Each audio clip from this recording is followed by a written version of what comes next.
आज हम देखेंगे उमाशंकर जोशी द्वारा लिखित एक पाठ जो आपकी पाठ्य पुस्तक में है। जो कविता का शीर्षक है वो है छोटा मेरा खेत।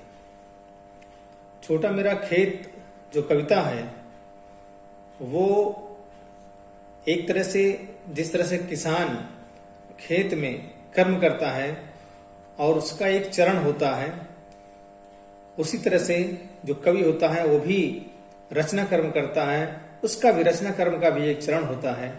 इसी हर चरण को बांधने की कोशिश उमाशंकर जोशी जी ने अपनी कविता में की है।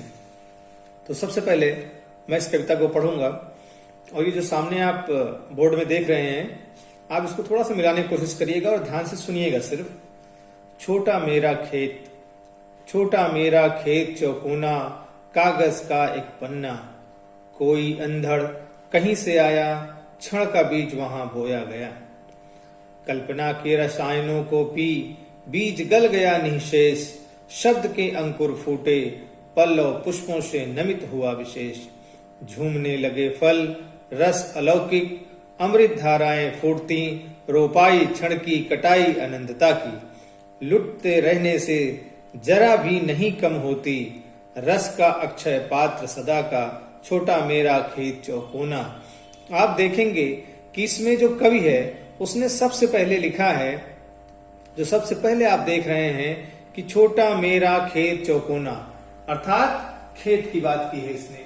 तो ये जो खेत लिखा हुआ है, जिस प्रकार से खेत होता है, चौकोर होता है, उसी तरह से कवि के पास कागज होता है जो चौकोर होता है। इसके बाद इन्होंने कहा है कागज का एक पन्ना, यानी खेत क्या हो गया, कागज हो गया। बहुत सरल कविता है, अगर आप ध्यान से समझेंगे तो समझ लेंगे। और कागज का एक पन्ना, कोई अंधड़ कहीं से आया, क्षण का बीज वहां बोया गया। अब अंधड़ देखिए, हमने यहाँ पे लिखा है कि अंधड़ जो है वो जिस प्रकार से आंधी और तूफान आता है और उसके माध्यम से बीज कहीं एक जगह से उड़ करके दूसरे जगह रोपित हो जाता है, तो ठीक उसी तरह से जो कवि है उसको कोई घटना है या कोई भी तथ्य है जो उसके विचार में, कोई दृश्य देख करके या कोई पाठ्य पुस्तक पढ़ करके या कुछ सोच करके, समाज में जो घटित हो रही घटनाएं उसको देख करके किसी भी तरह से उसके मस्तिष्क और हृदय में भाव एवं विचारों की आंधी आती है। तो जो प्रकृति में अंधड़ है वो कवि के अंतःकरण में भाव एवं विचारों की आंधी है। तो अंधड़ की तुलना यहाँ पर भाव एवं विचारों की आंधी से की गई है। इसके पहले आपको ये भी समझ लेना है कि जो किसान है उसकी तुलना कवि से की गई है।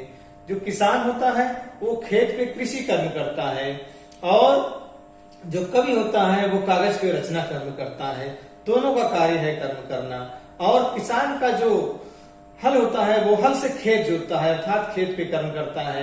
ठीक उसी तरह से कवि के पास कलम होती है और वो कागज पर रचना करता है। अब इसके बाद लिखा है कल्पना के रसायनों को पी। देखिए हमने यहाँ पे लिखा है कि रसायन और इधर कल्पना। रसायन कहते हैं खाद को।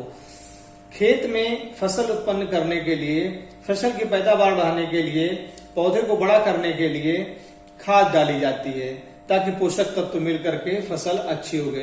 ठीक इसी तरह से जो भाव एवं विचारों की आंधी कवि के हृदय में, कवि के मस्तिष्क में आती है, वो कल्पना का सहारा लेकर के, कल्पनाओं को मिश्रित करके वो कविता को नया रूप देने की कोशिश करता है। और उसके बाद बीज गल गया निःशेष। जो बीज है वो रचना और विचार का जो भाव है वो है बीज एक रूप में, और बीज गल गया निःशेष। बीज जो है मिट्टी में गल जाता है और उसके बाद उसमें से अंकुरण होता है। हरे हरे छोटे छोटे अंकुरित जो है पत्तियां निकलती हैं और उसी के बाद का वर्णन किया है आगे इन्होंने।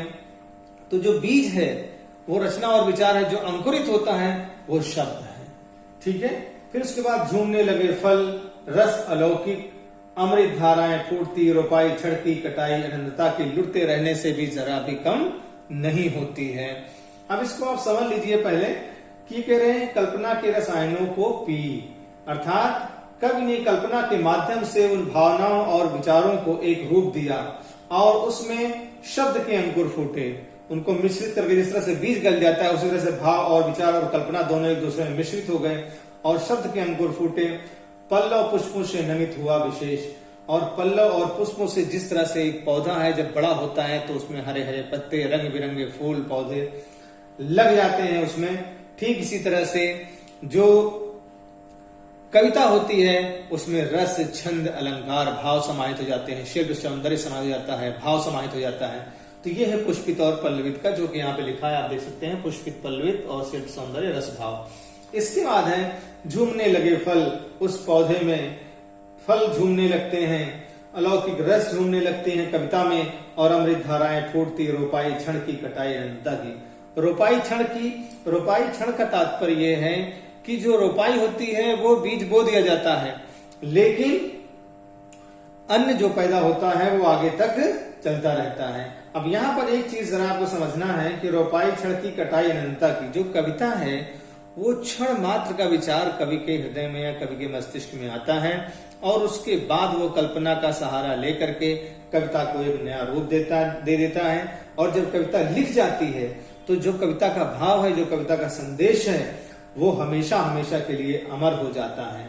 देखिए यहाँ पर एक तुलना भी की गई है कि जो पौधा है या किसान के द्वारा उत्पन्न जो अन्न है, अन्न को अगर खाएंगे तो महीने, 2 महीने, 6 महीने, साल भर में समाप्त हो जाएगा। लेकिन जो कविता है वो कविता हमेशा पढ़ी जाती रहेगी और जब जब पढ़ी जाती रहेगी वही रस और भाव विद्यमान रहेगा। तो ये जो लाइन लिखी है कटाई अनंतता की, अर्थात कविता जो है अनंत काल तक जीवित रहती है, जबकि अन्न जो होता है वो समाप्त निश्चित समय में हो जाता है। तो ये कहते हैं कि एक लाइन है जो इसमें लिखी है, लुटते रहने से जरा भी नहीं कम होती। अर्थात बार बार पढ़ने पर, कई बार पढ़ने पर, बारंबार पढ़ने पर भी कविता का भाव समाप्त नहीं होता है। कविता का भाव और कविता का सौंदर्य विद्यमान रहता है। अगर हम वीर रसी कविता पढ़ते हैं तो वीरता का भाव विद्यमान रहता है। अगर हम श्रृंगार रसी कविता पढ़ते हैं तो श्रृंगार रस का भाव उत्पन्न होता है।